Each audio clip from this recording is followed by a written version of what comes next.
Sunnah menyajikan. Assalamualaikum warahmatullahi wabarakatuh. Innal hamdalillah nahmaduhu wa nasta'inuhu wa nastaghfiruh wa na'udzu billahi min shururi anfusina wa min sayyiati a'malina. من يهده الله فلا مضل له ومن يضلل فلا هادي له وأشهد أن لا إله إلا الله وحده لا شريك له وأشهد أن محمدا عبده ورسوله. يا أيها الذين آمنوا اتقوا الله حق تقاته ولا تموتن إلا وأنتم مسلمون. يا أيها الناس اتقوا ربكم الذي خلقكم من نفس واحدة وخلق منها زوجها وبث منهما رجالا كثيرا ونساء واتقوا الله الذي تساءلون به والأرحام إن الله كان عليكم رقيبا. يا أيها الذين آمنوا اتقوا الله وقولوا قولا سديدا يصلح لكم أعمالكم ويغفر لكم ذنوبكم ومن يطع الله ورسوله فقد فاز فوزا عظيما. أما بعد فإن خير الكلام كلام الله عز وجل وخير الهدي هدي محمد صلى الله عليه وعلى آله وصحبه وسلم وشر الأمور محدثاتها فإن كل محدثة بدعة وكل بدعة ضلالة وكل ضلالة في النار. أيها الإخوة في الله, alhamdulillah pada malam hari ini, malam Sabtu pada tanggal 19 Rabi' al-Akhir tahun 1442 Hijriah yang bertepatan dengan tanggal 4 Desember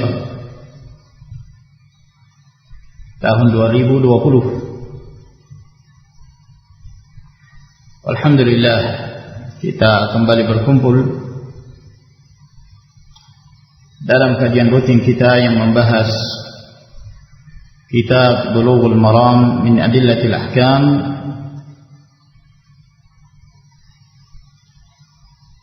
karya Al-Hafidh Ibn Hajar Al-Asqalani, salah seorang ulama besar dari madhab al-Imam Syafi'i rahimahullah ta'ala. Dan kita masih melanjutkan pembahasan hadis-hadis yang disebutkan dalam Kitabul Buyu', kitab tentang hukum jual beli. Masih melanjutkan bab ar-riba,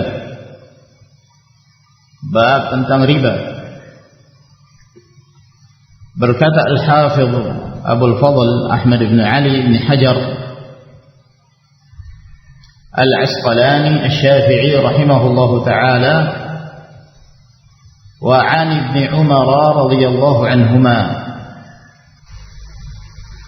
dan dari Ibnu Umar, Abdullah Ibn Umar Abu Abdurrahman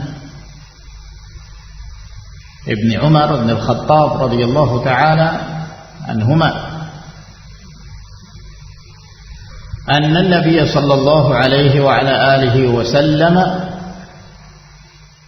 bahwa Nabi sallallahu alaihi wa ala alihi wasallam naha, melarang, an bai'il kali'i bil kali'. Rasulullah sallallahu alaihi wasallam melarang dari jual beli al-kali' bil kali', yakni ad-dain bid-dain, hutang dengan hutang.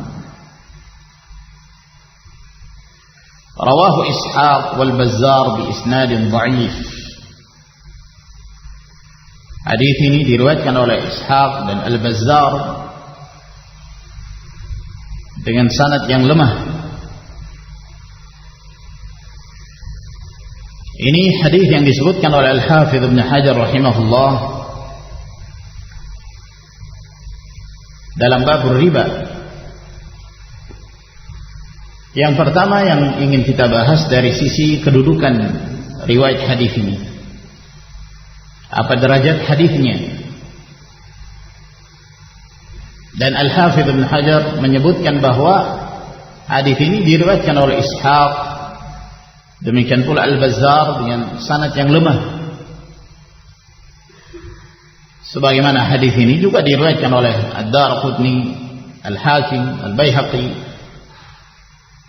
At-Tahawi dalam Syarah Ma'ani Al-Athar dan yang lainnya,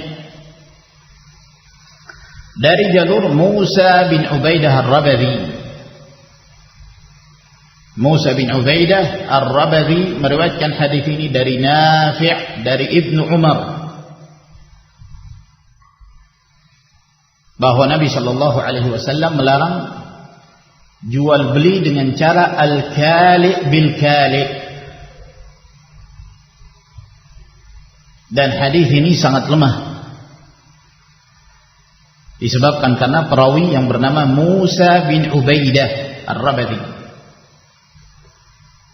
Musa bin Ubaidah Ar-Rabadhi adalah perawi yang lemah. Bahkan Al-Imam Ahmad rahimahullah mengatakan la tahillu riwayatu anhu, tidak halal meriwayatkan darinya. Maksudnya riwayatnya sangat lemah. Ada jalur yang lain, namun kesimpulan dari para ulama bahwa satu riwayat dengan riwayat yang lain ini tidak saling menguatkan, karena sanadnya itu berasal dari perawi-perawi yang sangat lemah, sehingga tidak bisa saling menguatkan. Sebuah hadis yang lemah itu bisa dikuatkan dengan riwayat yang datang dari jalur yang lain, dari sanad yang berbeda. Itu apabila riwayatnya terdapat kelemahan yang ringan, dha'fun yasir, seperti disebabkan buruknya hafalan seseorang tapi asalnya dia jujur, atau dalam satu riwayat diriwayatkan dengan cara mursal, seorang tabi'i langsung menyandarkan kepada Nabi sallallahu alaihi wasallam. Dan yang semisalnya, yang ini dihukumi oleh para ulama status riwayat tersebut sanadnya lemah, namun kelemahannya itu ringan. Nah, kelemahan yang ringan ini mungkin untuk dikuatkan apabila ada jalur yang lain yang juga memiliki kelemahan yang ringan yang semisalnya. Tentu di sana ada syarat-syarat, semua tergantung dari penguat yang ada. Namun kalau seperti yang disebutkan dalam riwayat ini, para ulama tidak menguatkan antara satu dengan yang lain, disebabkan karena sangat lemahnya setiap dari jalur riwayat tersebut, sehingga kesimpulannya bahwa hadis ini adalah hadis yang dhaif. Al-Imam Ahmad rahimahullah taala, beliau mengatakan laisa fi hadza haditsun yasih, dalam perkara ini tidak ada hadis yang sahih. Sehingga hadis yang disebutkan oleh Al-Hafidz Ibnu Hajar adalah hadis yang tidak bisa dijadikan sebagai hujjah karena lemahnya. Al-Hafidz Ibnu Hajar sendiri melemahkan riwayat ini. Namun kandungan yang terdapat di dalamnya, yang terdapat di dalam hadis ini benar. Hukum yang disebutkan di dalam riwayat ini adalah benar. Bahkan sebagian para ulama menukilkan kesepakatan para ulama tentang tidak diperbolehkannya melakukan jual beli al-kali' bil kali', yang nanti akan kita terangkan insyaallah. Sehingga kita berhujjah berdasarkan ijma' ulama, bukan berdasarkan hadis ini. Hadis ini hadis yang dhaif. Namun berdasarkan kesepakatan para ulama tentang tidak diperbolehkannya melakukan jual beli ad-dain bid-dain atau al-kali' bil kali'. Sebagaimana yang disebutkan oleh Al-Imam Ahmad rahimahullah. Kata beliau, "Laisa fi hadha haditsun yasihhu, lakin ijma'un nas ala annahu la yajuzu bai'u dain bidain." Bahwa tidak ada hadis yang sahih dalam permasalahan ini, namun manusia sepakat, maksudnya para ulama sepakat bahwa tidak diperbolehkan melakukan jual beli hutang dengan hutang, dain bidain, kali' bil kali'. Demikian pula yang disebutkan oleh Ibnu Al-Munzir rahimahullah. Kata beliau, "Wala yajuzu bai'ud dain bid-dain ijma'a." Dan tidak diperbolehkan jual beli hutang dengan hutang berdasarkan kesepakatan para ulama. Walhasil berdalil dengan hadis ini tidak diperbolehkan, namun yang menjadi hujjah dalam permasalahan ini adalah ijma' al-ulama. Terkadang sebuah hadis, sebuah riwayat itu dhaif, namun yang menjadi hujjah adalah ijma', dan ini banyak sekali contohnya. Termasuk permasalahan terjadinya perubahan pada status air. Asal hukum air adalah tahirun mutahhir, suci dan mensucikan.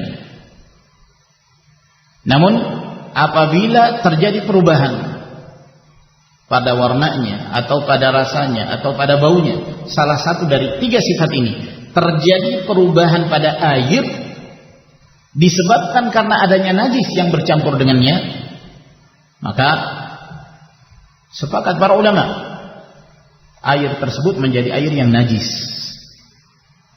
dan tidak diperbolehkan dimanfaatkan untuk bersuci. Hadis tentang hal ini dhaif, lemah. Namun para ulama sepakat tentang kandungan bahwa tidak sah dan tidak diperbolehkan seorang bersuci dengan menggunakan air yang telah berubah salah satu dari tiga sifat tersebut disebabkan karena najis yang bercampur padanya. Jadi sekali lagi bahwa hadis ini adalah hadis yang dhaif. Asy-Syaikh Ibnu Baz rahimahullah taala, beliau juga termasuk yang melemahkan riwayat ini. Kata beliau, wal hadits fi dzalika dhaif kama awdaha dzalika al-Hafidz Ibnu Hajar rahimahullah fi Bulughul Maram.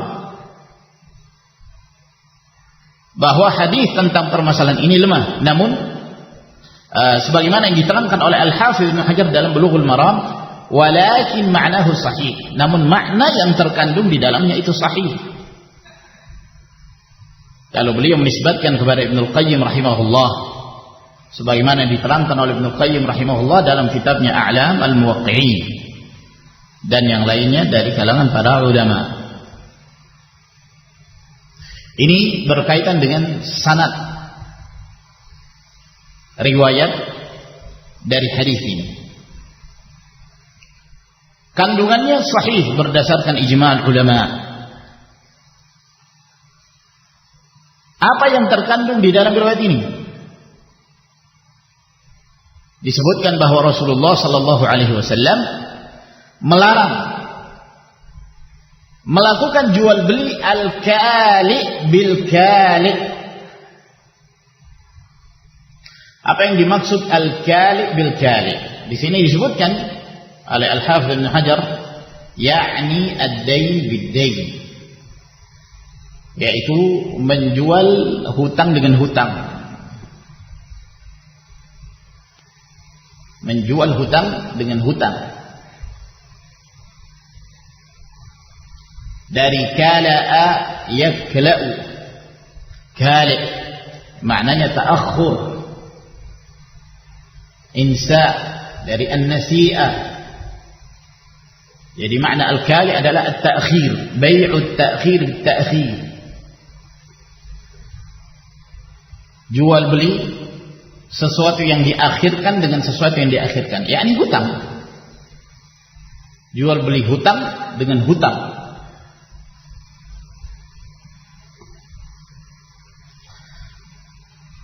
Dan yang dimaksud dengan jual beli hutang dengan hutang ini ada beberapa gambaran yang disebutkan oleh para ulama bahwa ini merupakan jual beli yang tidak diperbolehkan dan diharamkan di dalam agama Allah Subhanahu wa taala. Salah satu contohnya, seseorang dia memberi hutang kepada yang lain. Kita permisalkan dengan nama aja atau dengan ABC. Si A dia memberi hutang kepada si B. Anggaplah hutangnya sebesar 10 juta. Berarti yang berhutang siapa? B. Hutangnya berapa? 10 juta.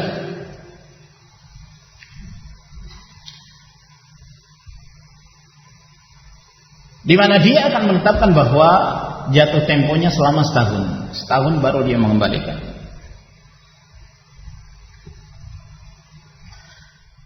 Lalu kemudian si A ini dia lagi butuh uang. Ya. Sementara uangnya tertahan oleh si B. Belum cukup waktu. Ya. Sehingga si B belum mengembalikan uang tersebut kepada si A. Sementara si A ini sedang memerlukan uang. Nah, datanglah si C. Si C ini punya uang. Maka si A datang kepada si C. Atau si C menawarkan kepada si A. Si C ini mengetahui bahwa A ini butuh duit. Maka dia mengatakan kepada si A, gini aja. Hutangnya si B, ya, hutang si B, saya beli. Ya, saya beli sebesar 9 juta rupiah. Cash, misalnya. Jadi dia akan menyerahkan kepada si A sebesar 9 juta rupiah. Karena si B belum menyerahkan. Sehingga nanti urusannya antara si C dengan B. Nanti B ketika akan melunasi hutangnya, dia melunasinya kepada C sebesar 10 juta. Dari satu sisi terlihat bahwa si A ini diuntungkan dengan pembayaran yang belum jatuh tempo gitu kan. Dia akan menerimanya belum setahun. Dapat 9 juta. Tapi dia kerugiannya kekurangan 1 juta. Dari sisi yang lain, si C ya, dia mendapatkan keuntungan dari jual beli tersebut. Dia akan mendapatkan dari pihak si B keuntungan berupa 1 juta rupiah. Dia menyerahkan kepada si A 9 juta rupiah, untung 1 juta. Ini termasuk gambaran bai'ul kali bil kali, jual beli hutang dengan hutang.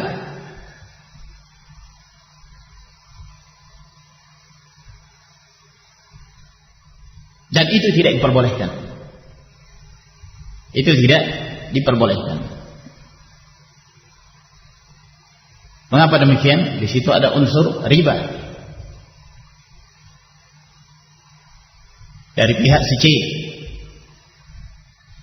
Seakan-akan dia memberi pinjaman 9, dapat keuntungan 1 juta rupiah. Bentuknya jual beli, hakikatnya riba.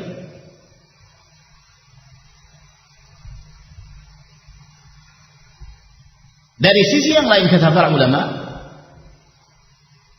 bahwa ada kaidah yang disebutkan,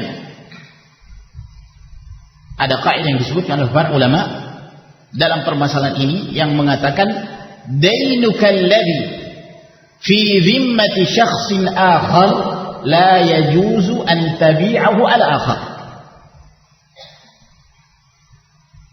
Dainuka alladhi fi dhimmati syakhsin akhar la yajuzu an tabi'ahu ala akhar. Hutangmu yang ada dalam tanggung jawab seseorang itu tidak diperbolehkan engkau menjualnya kepada yang lain. Tidak diperbolehkan engkau menjualnya kepada yang lain. Kenapa? Kamu belum menguasainya. Dan ini juga termasuk dalam larangan yang disebutkan oleh Nabi sallallahu alaihi wasallam, an ribhi ma lam yadman. Meraih keuntungan sesuatu yang dia belum menguasainya, dan di sini dia belum menguasai. Dan bahkan ketika telah jatuh tempo, misalnya si A memberi hutang kepada B 10 juta rupiah dan dia akan melunasinya selama setahun. Jatuh tempo setahun, si A datang kepada si B meminta hutang tersebut. Kata si B, saya belum ada sesuatu yang bisa saya kembalikan padamu. Lalu si A ini dalam kondisi membutuhkan uang tersebut. Pusing juga dia. Gimana nih? Saya membutuhkan uang ini. Dia menagih si B, B belum mampu untuk melunasinya. Wa in kana dzu usratin fanadhiratun ila maisarah. Kalau seorang dalam kondisi sulit, ya beri tempo dia sampai dia memiliki keleluasan untuk melunasinya. Akhirnya datanglah si C menawarkan, gimana kalau saya yang membeli hutangnya si B itu, saya bayar kamu 9 juta, saya bayar kamu 9 juta, dan si B nanti yang akan memberikan padaku 10 juta. Juga tidak diperbolehkan, karena di sana mengandung unsur riba dan juga gharar. Boleh jadi B tidak mampu mengembalikan, iya kan? Tidak mampu membayar dan memberikannya kepada si C. Akhirnya si C rugi. Maka ada lagi unsur perjudian di sana, unsur qimar, maisir. Gimana kalau misalnya si C mengatakan kepada si A, ya, kalau 9 juta si A nggak mau, enggak, rugi saya kalau kamu berikan padaku 9 juta, sementara si B ini berhutang padaku 10 juta, maka saya rugi. Kata si C, ya udah 10 juta saya berikan kepadamu 10 juta dan saya akan terima nanti dari si B 10 juta rupiah. Apakah diperbolehkan? Kata para ulama juga tidak diperbolehkan.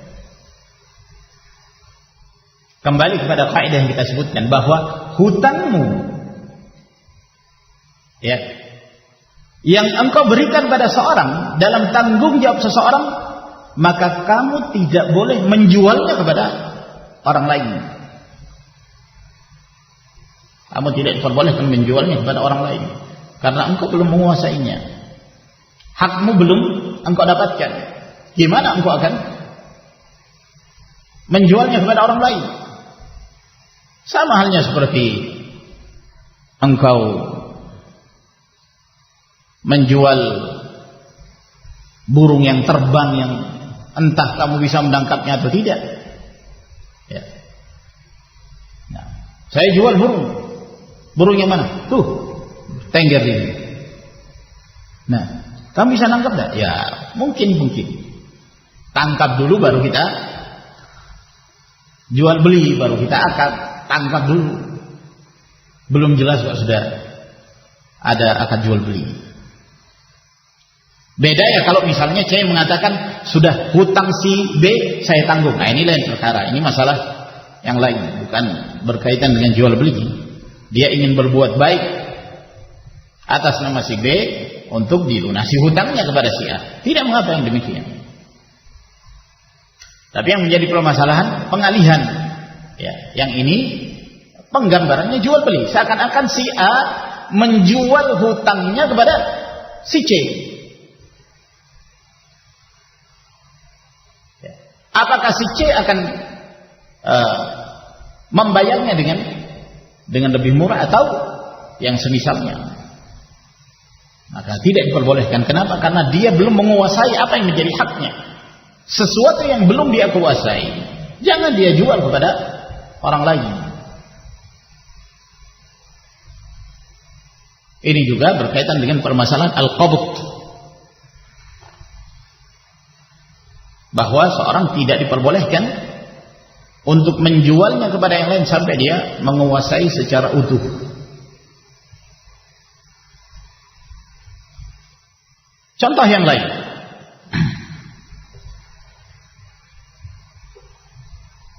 dan mungkin ini bisa terjadi di sebagian wilayah.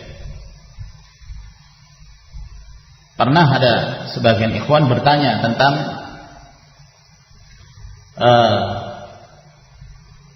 sebagian mereka para petani sawit. Mereka bertani, berkebun sawit. Lalu kemudian hasilnya itu penadahnya sudah ada, dibawa kepada perusahaan yang menangani atau menadah hasil dari sawit tersebut. Ketika buah sawit ini diserahkan ke perusahaan, dijual ke perusahaan, itu biasanya mereka tidak langsung menerima uangnya, tapi yang mereka terima semacam nota, atau mungkin namanya invoice, atau apalah namanya, cek, invoice, nota, atau yang semisalnya lah. Yang jelas dia tidak menerima uang tersebut pada saat itu. Kapan dia menerimanya? Sebulan kemudian atau sekian pekan, tergantung kesepakatan antara pihak petani dengan pihak perusahaan. Misalnya dia menjual, lalu kemudian laku 5 juta rupiah dari hasil sawit tersebut, tapi dia terima dalam bentuk nota atau invoice. Sementara si petani ini memerlukan uang. Nota ini kan tidak bisa mau pergi ke pasar pakai nota yang nggak laku. Nah, sehingga pihak dari petani ini yang mendapatkan nota tersebut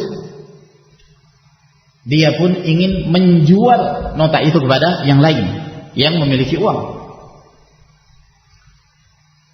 dengan harga yang lebih murah. Datanglah sebagian orang yang punya uang, dia mengatakan, saya beli notamu. Jadi nanti urusannya antara dia dengan perusahaan, karena nota itu terpercaya, ada tanda yang menunjukkan bahwa itu terpercaya. Jadi urusan dia dengan pihak perusahaan. Saya beli notamu 4.500.000. Pihak petani langsung dapat uang tunai dengan menjual nota tersebut, yang nantinya yang membeli ini urusan dia dengan pihak perusahaan, di mana dia akan mendapatkan 5 juta rupiah. Apakah yang seperti ini diperbolehkan? Ini juga tidak diperbolehkan. Ini termasuk dalam permasalahan ini, bai'ul kali bil kali, bai'ud dain bid dain. Dia belum menguasai uang tersebut.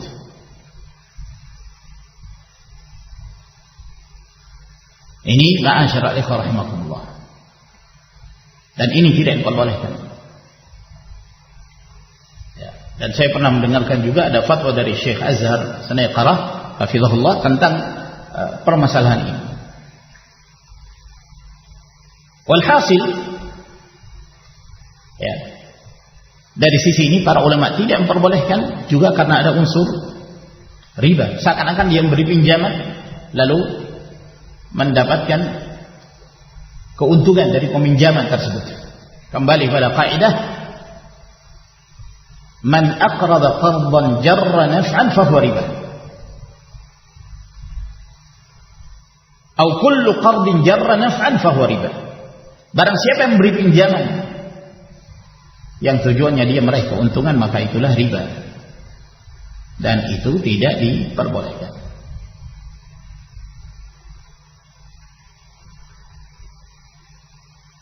Namun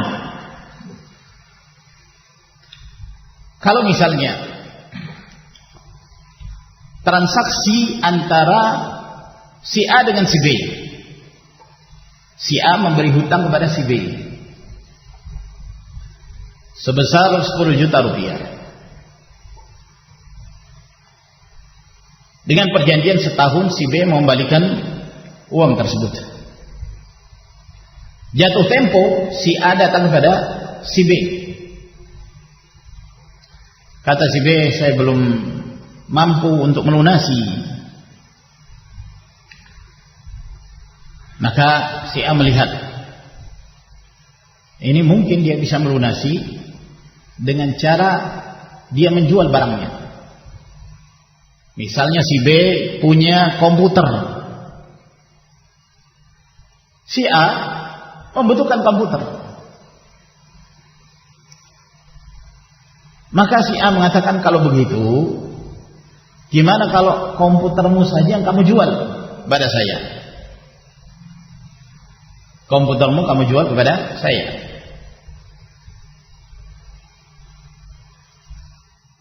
Dan dianggap lunas. Hutangnya dianggap lunas. Apakah itu diperbolehkan? Bisa difahami?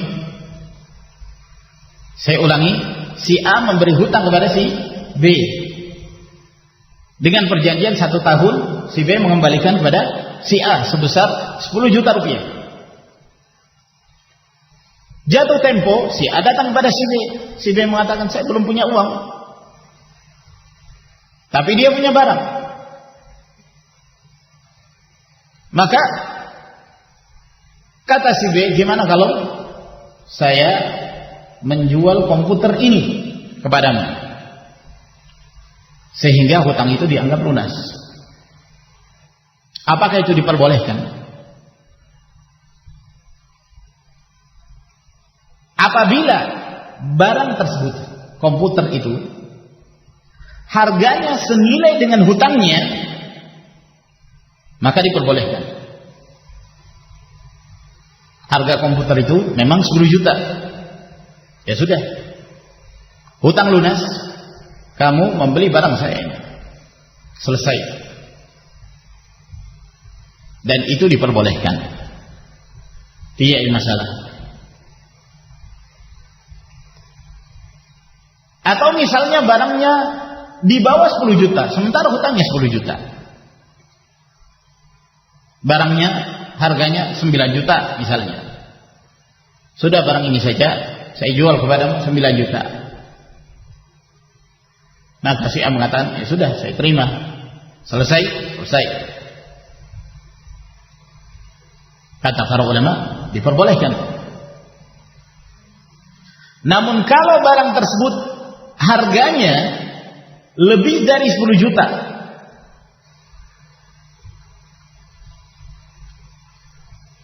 nah ini yang jadi masalah.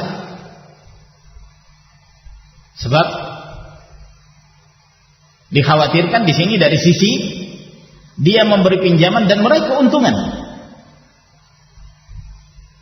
Harga komputer tersebut di pasaran 11 juta atau 12 juta rupiah. Sudah, ambil aja sudah. Selesai.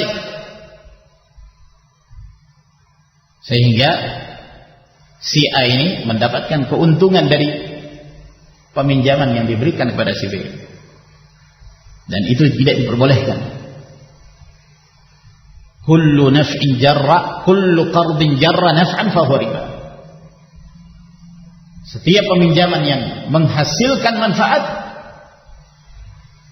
maka itu riba dan dia terjatuh dalam perkara riba dalam hal ini. Kadang-kadang demikian. Itu terjadi. Ya. Dia mungkin tidak bisa melunasi dari sisi mengembalikan uang yang dia pinjam. Tapi dia punya harta. Boleh jadi harta itu lebih mahal.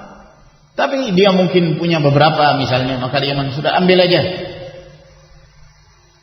Nah, kata para ulama, tidak diperbolehkan. Karena dikhawatirkan itu tadi, kullu qardin jarra naf'an.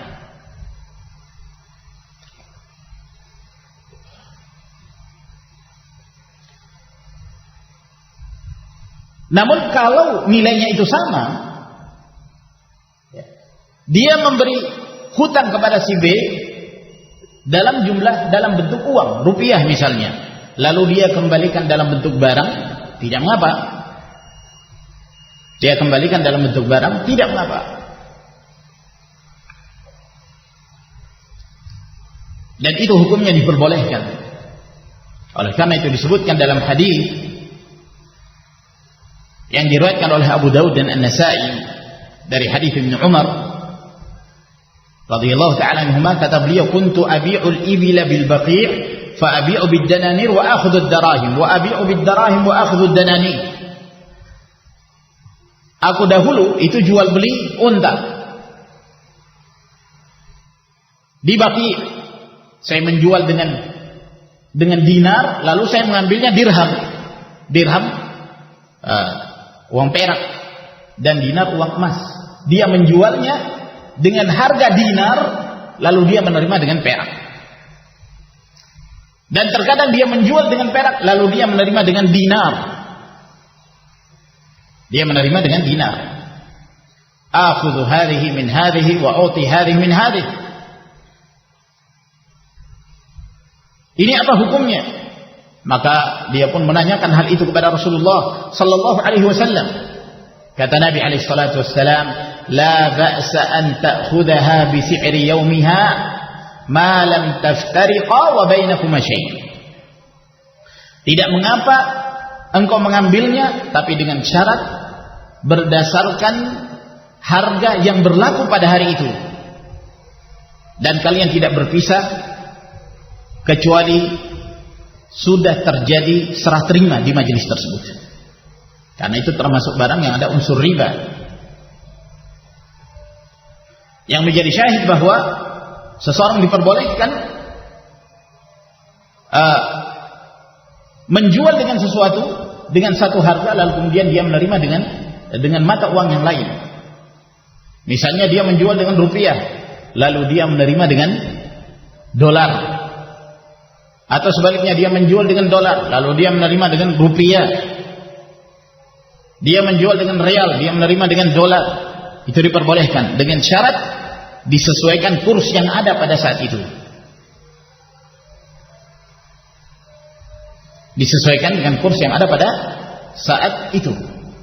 Demikian pula pada saat dia memberi hutang kepada seorang dalam bentuk rupiah, lalu kemudian dia menerimanya dalam bentuk real, atau dalam bentuk dolar, atau dalam bentuk barang, seperti yang kita contohkan tadi. Hal itu diperbolehkan dengan syarat nilainya sama, tidak lebih dari.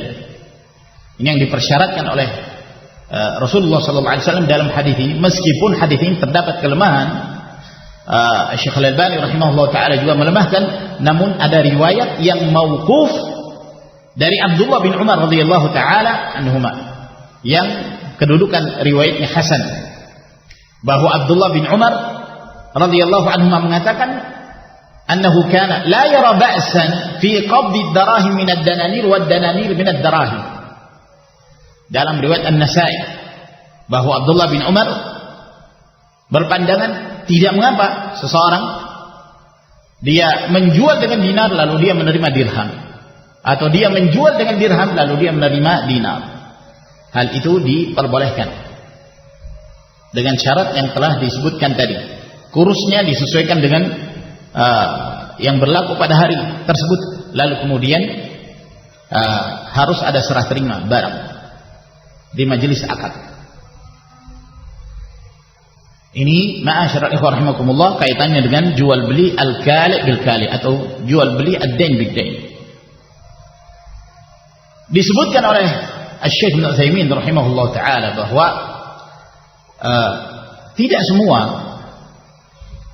jual beli ad-dain bid dain, hutang dengan hutang, itu dilarang. Ya, di samping bahwa hadis ini terdapat kelemahan padanya, namun yang dilarang, yang menjadi ijma' ulama, tidak diperbolehkannya jual beli hutang dengan hutang apabila dalam jual beli tersebut mengandung riba atau mengandung gharar, sesuatu yang tidak jelas, sehingga kemungkinan seorang mengalami kerugian atau dia terjatuh ke dalam perkara riba, atau sesuatu yang mengandung unsur perjudian di dalamnya. Jadi permasalahan jual beli hutang dengan hutang itu kembali kepada permasalahan ini. Oleh karena itu, mengapa Al-Hafidz Ibnu Hajar rahimahullah menyebutkan hadis ini dalam bab riba? Karena berkaitan dengan permasalahan riba. Adapun misalnya jual beli nampaknya hutang dengan hutang. Hutang dengan hutang ini maksudnya tidak diserahkan barang itu di majelis akad pada saat itu, tapi tidak ada unsur riba, tidak ada gharar padanya, tidak ada sesuatu yang tersembunyi atau penipuan, dan tidak ada unsur perjudian. Kata para ulama, hal itu kembali kepada hukum asal jual beli, bahwa yang demikian diperbolehkan berdasarkan firman Allah Subhanahu wa taala, wa ahallallahu al-bai'a wa harrama riba. Allah Azza wa Jalla menghalalkan jual beli dan mengharamkan riba. Misalnya si A menelpon si B,